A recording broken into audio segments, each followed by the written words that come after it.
साथियों नेताओं का मैं हृदय से आभार प्रकट करता हूं, उनका धन्यवाद करता हूं जिन्होंने मिलजुल कर अभूतपूर्व स्वागत किया आदरणीय राहुल गांधी जी का, जो सर्वमान्य नेता हैं कांग्रेस पार्टी के।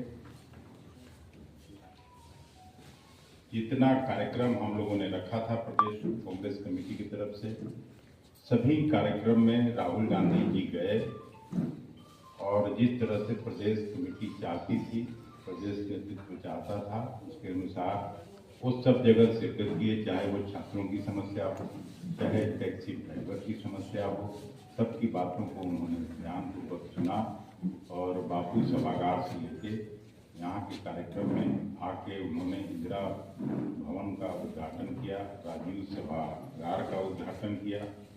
हम आपके माध्यम से इंजीनियर मंजूर आलम साहब को भी हृदय से धन्यवाद देना चाहते हैं कि उन्होंने पूरा अपना श्रम लगा के और इंदिरा भवन बनाने का काम किया। उनको हम प्रदेश कांग्रेस कमेटी की तरफ से हृदय से धन्यवाद देते हैं, अपने साथियों की तरफ से धन्यवाद।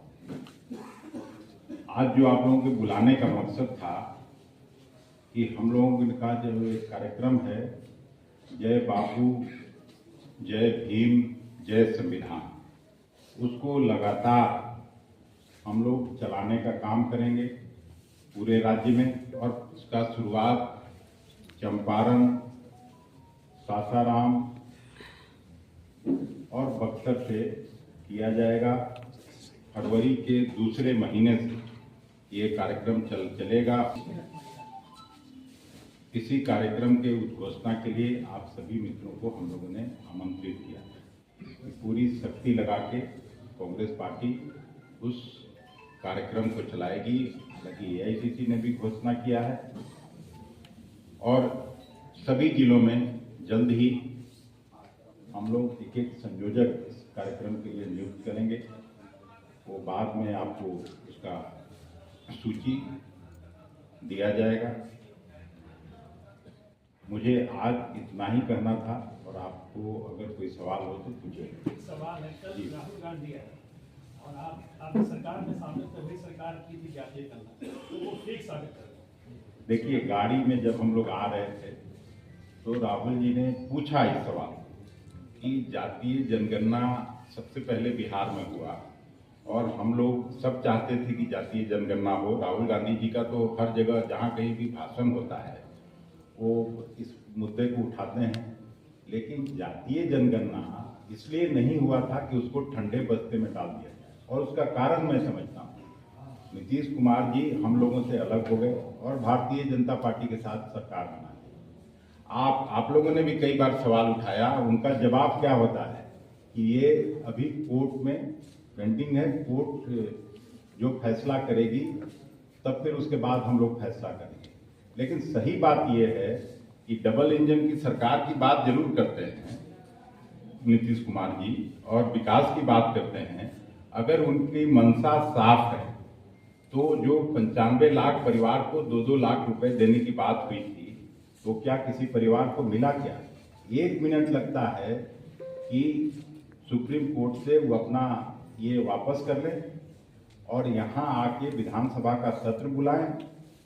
सत्र आहूत करने में भी ज़्यादा समय नहीं लगता है और विधानसभा का सत्र से 9वीं सूची में डाल के उसको भेज दें भारत सरकार को।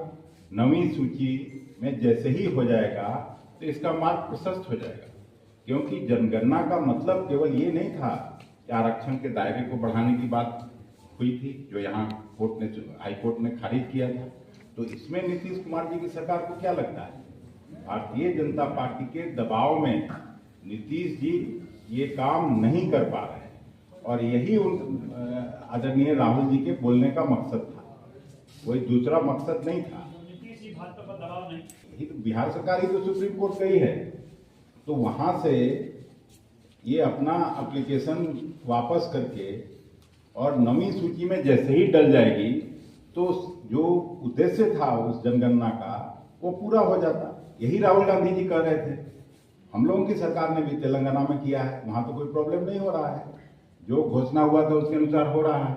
कर्नाटक में कांग्रेस की सरकार कर रही है और आप देखिएगा वहां भी सख्ती से वो लागू होगा। तो उसको गलत दिशा में नहीं जाना चाहिए, यही उनके कहने का मतलब था और वो मतलब साफ था। केंद्र सरकार किसकी है?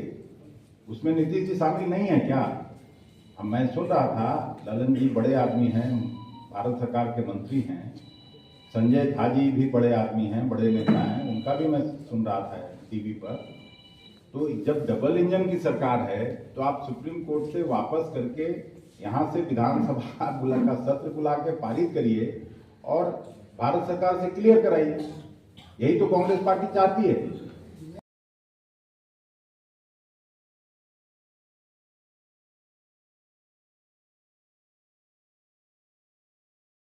उसका जो मकसद है वो पूरा होना चाहिए। नहीं तो मैं साफ तौर पर आपको कह रहा हूं कि बिहार प्रदेश कांग्रेस कमेटी भी इसके लिए आंदोलन करेगी।